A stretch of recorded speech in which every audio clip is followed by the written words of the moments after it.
Good morning guys, Teacher A here and welcome to Gurong Pinoy sa Amerika.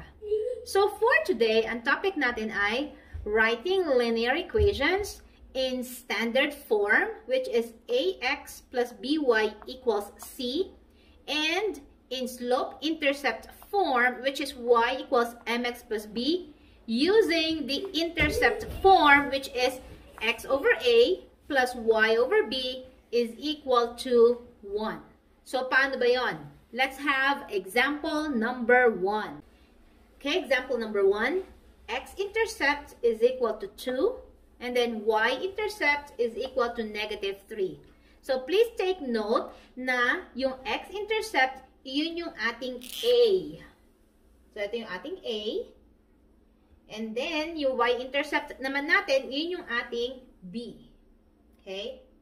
So, first step, isusulat natin yung intercept form natin na x over a plus y over b is equal to 1. So, after isulat yung ating form, yung intercept form, second step, ipa-plug in natin or isa-substitute natin yung values ng a and b. So, yung a natin, yung x-intercept, which is 2, yung b ay negative 3. So, we have x over ang a ay 2. And then, since si b natin ay negative 3, pwede na natin ilagay dito na minus. Okay? Kasi b ay negative. So, we have y over si b ay 3. Then, equals 1. So, paano natin siya isosolve? So, since meron tayong magkaibang denominator, so, third step natin sa pagsusolve ay kukunin muna natin yung ating LCD and then i-multiply natin yung buong equation sa ating LCD para mawala yung denominators natin.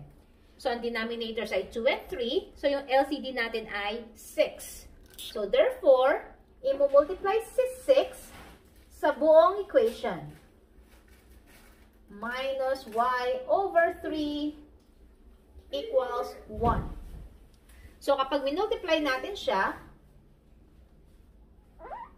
lagay ko dito, there. I-distribute lang natin si 6 sa bawat term sa equation natin. So, 6 times x ay 6x divided by 2 ay 3x. So, 3x. And then, 6 times negative y ay negative 6y divided by 3 ay negative 2y. Then equals 6 times 1 ay 6. So therefore, kung mapapansin nyo, right after nyong alisin yung inyong denominator, makukuha nyo agad yung inyong standard form, which is 3x minus 2y equals 6. So, ito yung ating standard form. So, this time, since nakuha na natin yung standard form natin, kunin naman natin yung ating slope-intercept form.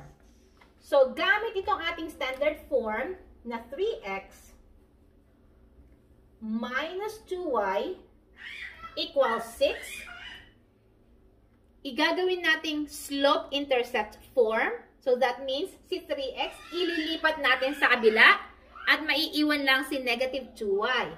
So, we have negative 2y equals, ilipat si 3x, positive. Pag nilipat, magiging negative 3x. And then, kopyahin si positive 6. So, plus 6. And then, ito na ba final answer? Not yet. Kasi kailangan y lang siya. Aalisin natin yung numerical coefficient na negative 2. So, paano? Divide lahat ng terms sa ating equation by negative 2. Divide by negative 2, negative 2, para ma-cancel out si negative 2. Bakit? Negative 2 divided by negative 2 ay 1 times y ay y. Equals. Yung 3 ba tsaka 2 pwedeng i-divide? Hindi. Pero pwede nating i-simplify yung ating mga signs. Negative divided by negative ay positive. So, magiging positive 3 over 2x na siya. And then, 6 divided by negative 2 ay negative 3.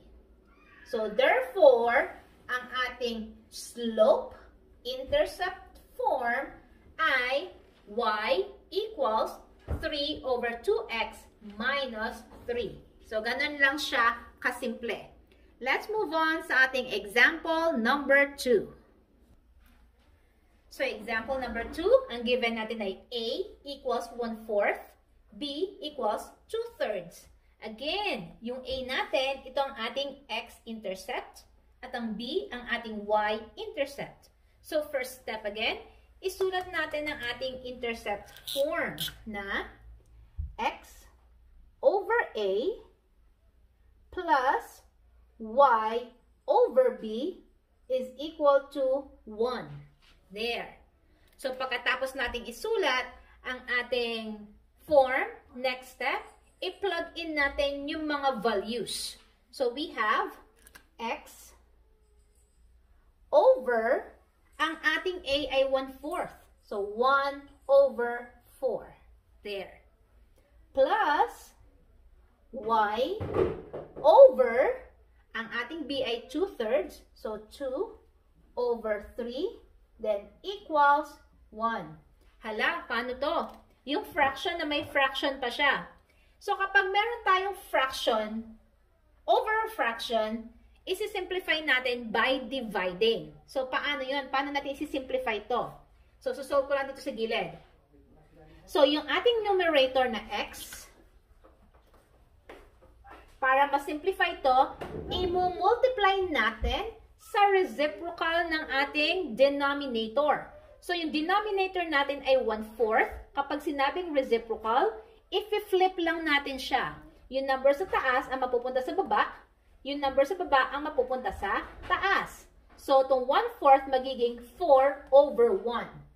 So, we have 4 over 1. So, kapag minultiply ito, x times 4 ay 4x, then over 1. So, 4x over 1 or simply 4x. Kasi 4x divided by 1 ay 4x. So, ito ang ating first term. Next, plus. Paano natin isi-simplify ito? So, we have, kopyahin si y, and then times, again, kunin yung reciprocal ng ating denominator. Ibig sabihin, if we flip siya, si 2 over 3, magiging 3 over 2. So, solve natin. Y times 3 ay 3y.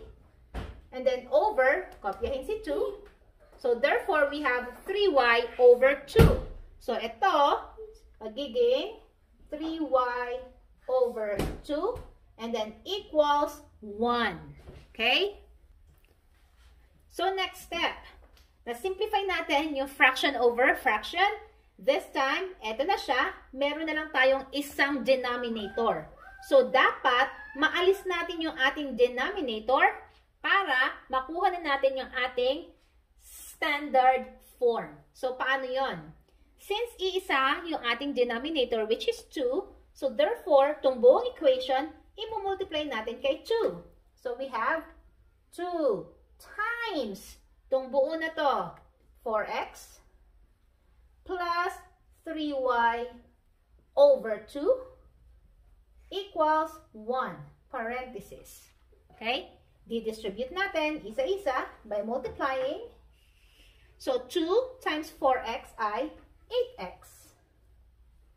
And then, 2 times 3 ay 6 divided by 2 ay 3. So, we have plus 3y equals 2 times 1 ay 2.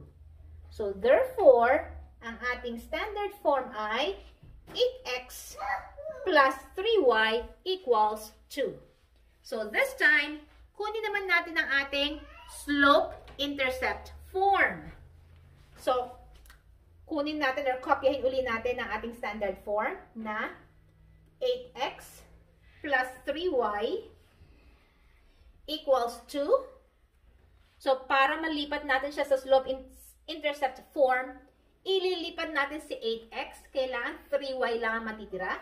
So, 3y equals si 8x, ilipat sa kabila, positive, magiging negative 8x. And then, kopyahin si positive 2, so plus 2. Now, since y lang ang kailangan nating alisin si 3, so i-divide natin lahat ng terms sa equation by 3. Divided by 3 over 3 over 3 para ma-cancel out to kasi 3 divided by 3 ay 1 times y ay y, then equals. Check natin kung pwedeng i-simplify yung bawat term. Negative 8 divided by 3, pwede ba? No. So, iwan natin siya as is. 8 over 3x. Ay, since 2 over 3, pwede bang i-divide? Hindi din. So, therefore, kopyahin lang din natin siya. There.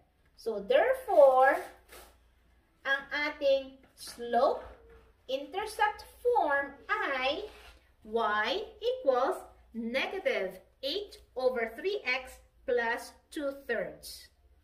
So, yon. Kung natuto kayo sa ating lesson, kindly give me a like para i-share ni YouTube sa iba. So, that's it for today, guys. See you on my next video. Paalam!